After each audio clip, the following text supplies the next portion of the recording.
सद्ज्ञान से ही विश्व का कल्याण होगा। संसार में जितना भी दुख, क्लेश, कलह, रोग, भय, शोक, दैन्य, दारिद्र्य फैला हुआ है, उसका मूल कारण अज्ञान है। मानसिक दुर्बलता से विचारों में ग्रसित होकर मनुष्य दुष्कार्य करने में प्रवृत्त होता है और उसके फल स्वरूप नाना प्रकार के दुख भोगता है। शारीरिक बीमारियों की जड़ पेट में होती है। पेट खराब रहने से नाना प्रकार के रोग पैदा होते हैं। यदि पेट साफ रहे, हल्का रहे, तो फिर बीमारी का आक्रमण होने की आशंका नहीं के बराबर रह जाती है। इसी प्रकार सारे मानसिक रोगों की भावनात्मक व्यवस्थाओं की जड़ मस्तिष्क में रहती है। यदि दिमाग सही हो, सोचने का तरीका सुव्यवस्थित हो, तो निश्चय ही मनुष्य की इच्छाएं, आदतें, अभिरुचि और क्रियाएं इस प्रकार की होंगी जिससे वह मनुष्य सदा सुखी रहे और अपने निकटवर्ती लोगों को सुखी बना सके। विचारों में गड़बड़ी पड़ जाने से मनुष्य न सोचने लायक बात सोचता है और न करने लायक काम करता है। फलस्वरूप जीवन की गति लड़खड़ा जाती है। अनेक गुत्थियां और उलझनें सामने आ खड़ी होती हैं। दुख और सुख का, शांति और अशांति का यही रहस्य है। मनुष्य के हाड़ मांस के शरीर में अन्य वस्तुएं पशुओं से भी घटिया हैं। उसकी एक ही विशेषता है और उसी के आधार पर वह विश्व का मुकुट मणि बना हुआ है। वह है ज्ञान।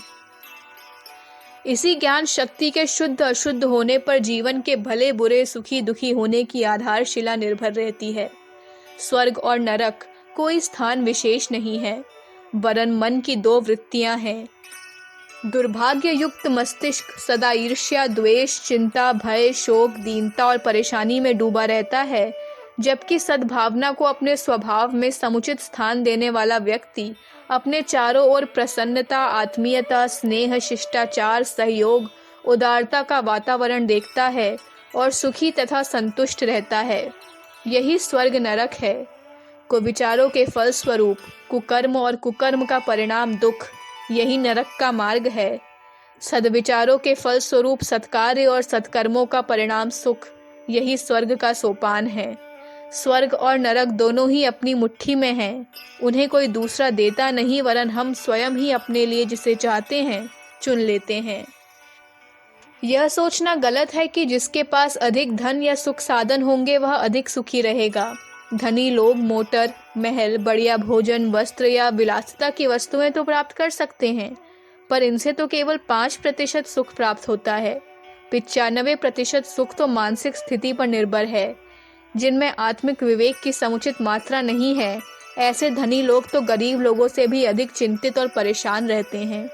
मनोभूमि को ऊंची रखने वाली त्यागी लोग वस्तुओं का अभाव होते हुए भी स्वर्गीय शक्ति का रसास्वादन करते हैं। ऋषि मुनियों का जीवन इसका प्रत्यक्ष उदाहरण है। यूं शिक्षा, तर्क और चतुरता की दृष्टि से आज लोगों के मस्तिष्कों का भारी विकास हुआ है। एक से एक चतुर और बुद्धिमान लोग चारों ओर देखे जा सकते हैं, पर भावना ही दृष्टि से ऊंचा दृष्टिकोण रखकर जीवन नीति का निर्धारण करने वाले कोई बिरले ही दिख पड़ेंगे। कौवे जैसी चतुरता बेकार है। इससे कमाई तो की जा सकती है, पर इससे आंतरिक एवं सामाजिक शांति उपलब्ध नहीं हो सकती। मनुष्य की व्यक्तिगत तथा सामूहिक उन्नति तभी संभव है जब ऊंची भावनाओं से अंतःकरण भरा हो। स्वार्थ और क्षुद्रता में डूबे हुए अनुदार एवं संकीर्ण मस्तिष्क न तो स्वयं चैन से रहते हैं और न दूसरों को रहने देते हैं। उन्हें धरती पर अभिशाप और मानवता का कलंक ही कहना चाहिए। जीवन उन्हीं का सफल है जो ऊंचे, उदार और दूरगामी दृष्टिकोण से हर समस्या पर विचार करते हैं और उसी के अनुसार अपनी गतिविधियों का निर्माण करते हैं। अध्यात्म और कुछ नहीं, केवल मनुष्य के दृष्टिकोण का ऊंचा एवं उदार रखने की एक वैज्ञानिक प्रक्रिया है। भारतीय मनोविज्ञान का योग और धर्म का आधार यही है। इसे अक्षुण्य रखने के लिए ब्राह्मण वर्ग अपना सारा जीवन ही उत्सर्ग करता था। उसका प्रयत्न निरंतर यही रहता था कि लोग घटिया किस्म से विचार करने की भूल न करने लगे। ऊंचे किस्म के विचार जनता के मनः क्षेत्र में भरने के लिए वे अहिर्निश घोर प्रयत्न करते रहते।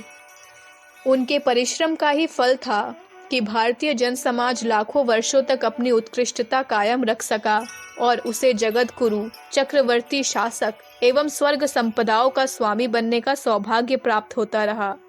आज अनेक संपत्तियां और क्षमताएं संग्रह की जा रही हैं, पर आंतरिक उदारता का स्तर दिन दिन गिरता जा रहा है। इसे उठाने के सभी प्रयत्न ढीले हो गए हैं। यह गिरावट तेजी से बढ़ रही है। यदि हमें मनुष्य जैसी सुख शांतिमय जीवन प्राप्त करने की इच्छा हो, तो सबसे पहले अपने भावना क्षेत्र को, मस्तिष्क को सही करना पड़ेगा। सद्ज्ञान ही मानसिक परिमार्जन का उपाय है।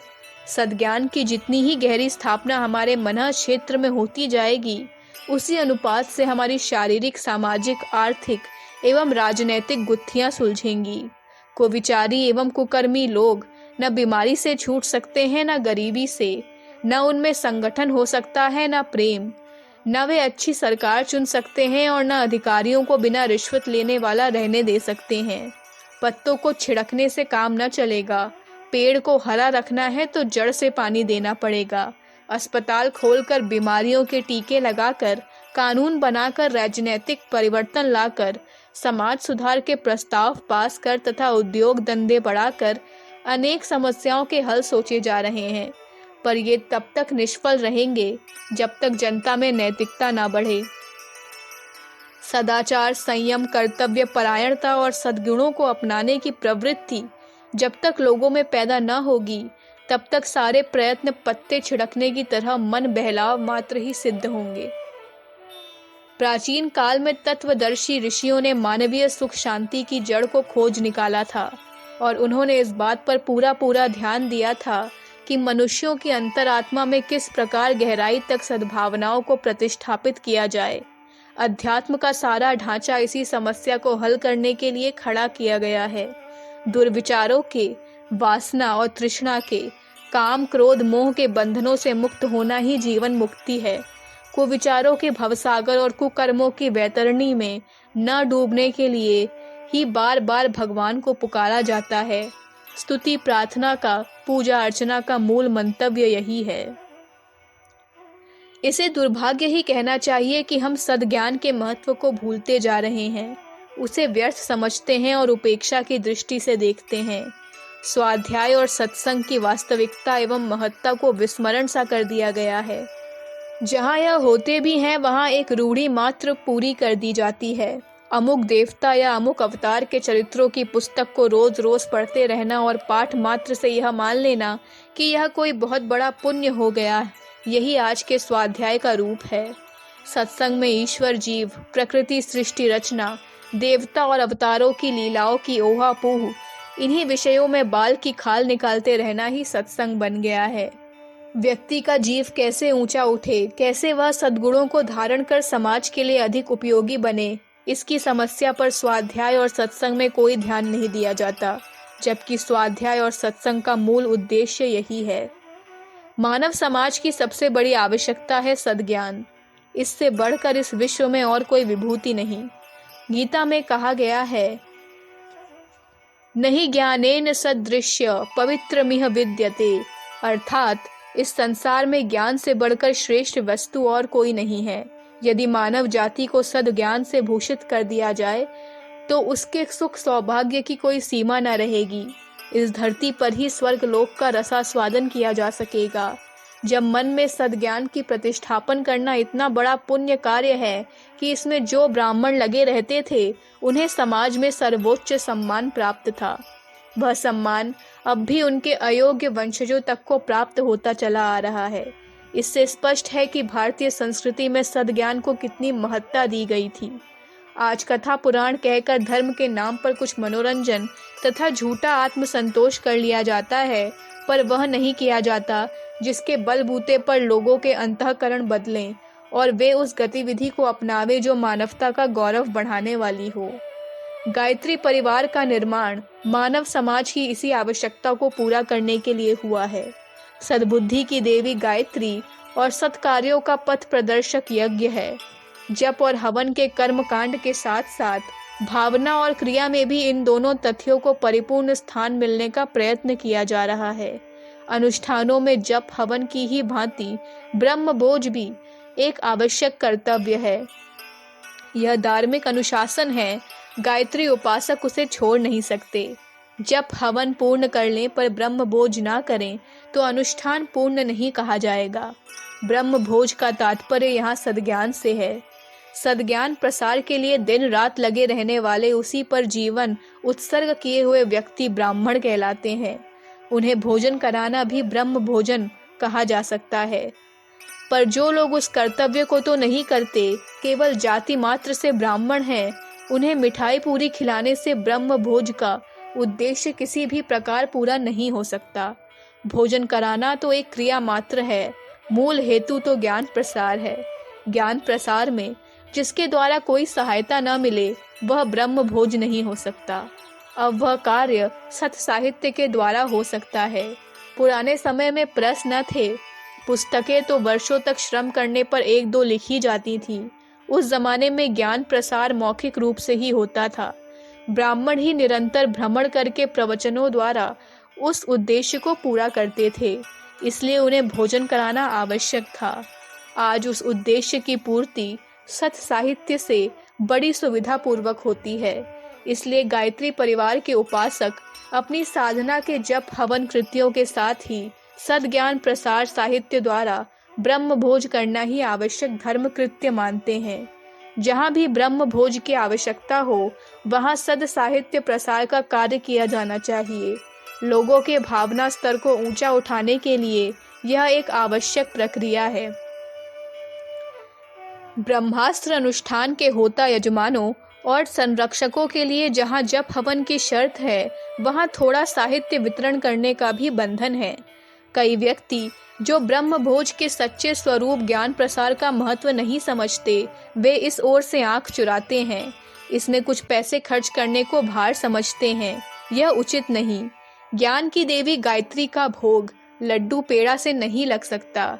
ये सद्ज्ञान के प्रत्यक्ष प्रतीक सत साहित्य की श्रद्धांजलि का भोग लेकर ही तृप्त हो सकती हैं। साहित्य प्रसार हर उपासक को करना चाहिए।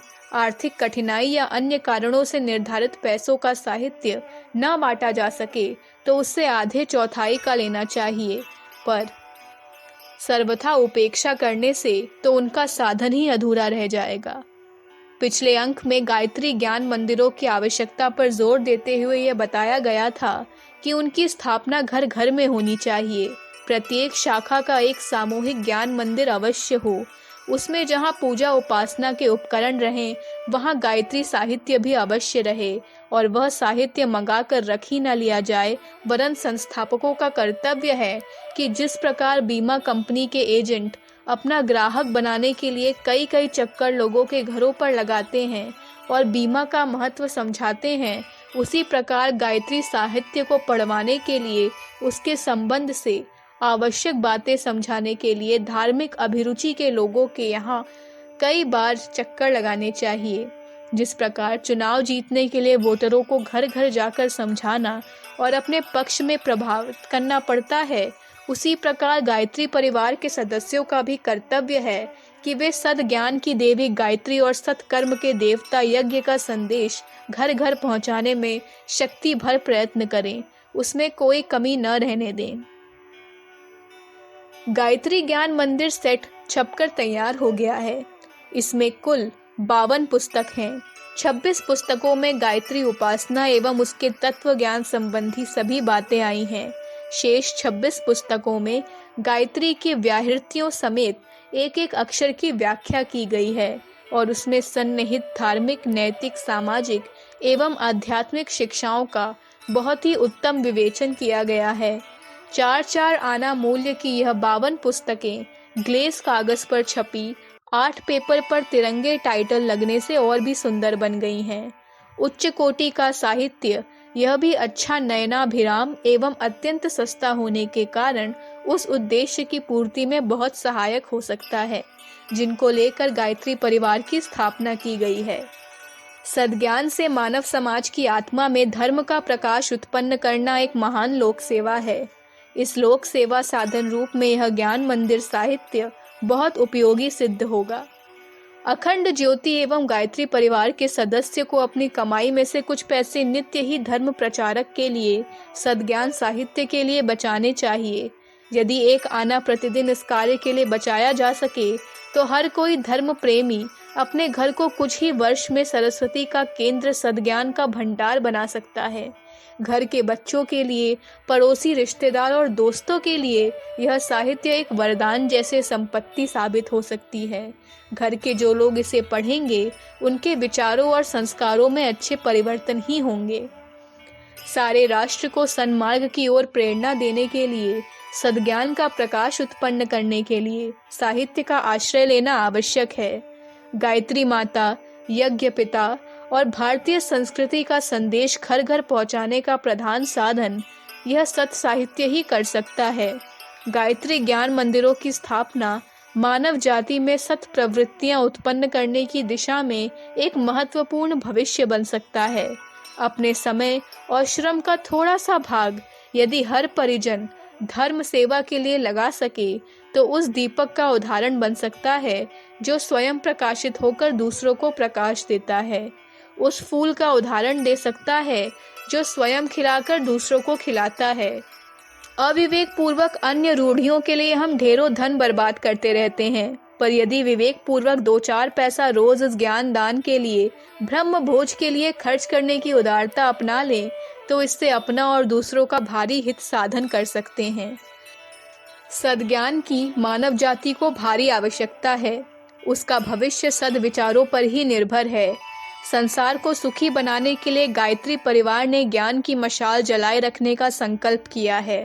परिवार के हर सदस्य को इस दिशा में कदम से कदम मिलाकर चलना चाहिए और भारत भूमि को सद्ज्ञान से प्रकाशित कर देने के संकल्प की पूर्ति में अपना हिस्सा आगे बढ़कर बटाना चाहिए। अखंड ज्योति, जून 1958, पृष्ठ संख्या 32, 33, 34, 35, 36। हमारे YouTube चैनल विचार क्रांति दूत अखंड ज्योति पत्रिका को सब्सक्राइब करें एवं अगली वीडियोस प्राप्त करने के लिए बेल आइकन दबाएं। धन्यवाद।